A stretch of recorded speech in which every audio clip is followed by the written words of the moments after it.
Everyone, ఈరోజు మనం omelette ఎలా వేయాలో చూసేద్దాం. ముందుగా కాస్తంత పసుపు వేసుకొని అందులో ఉప్పు వేసేసుకోవాలి.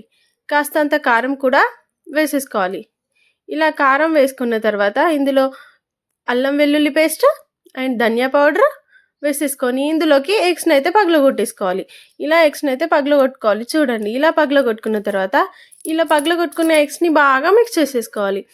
ఎగ్స్ అన్నిటిని ఇలా బాగా మిక్స్ చేశాక ఇలా ఇది అయితే రెడీ అయిపోతుంది. ఇలా రెడీ అయిన దాంట్లో ముందుగా కట్ చేసి పెట్టుకున్న ఉల్లిపాయలు, పచ్చిమిర్చి, కొత్తిమీరని వేసేసుకోవాలి.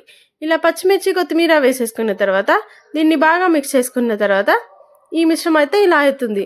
ఇలా అయిన దాన్ని మనం ముందుగా ఒక ప్యాన్ తీసుకొని అందులో ఆయిల్ వేసుకున్న తర్వాత ఆ మిశ్రమాన్ని ఇందులో కలిపేసుకోవాలి. చూడండి, ఇప్పుడు కుతలాడే ఆమ్లెట్ అయితే రెడీ అయిపోయింది. ఆమ్లెట్ అయితే రెడీ అయిపోయింది కదండి. ఇంకెందుకు ఆలస్యం, మీరు కూడా ట్రై చేసి చూడండి ఒకసారి.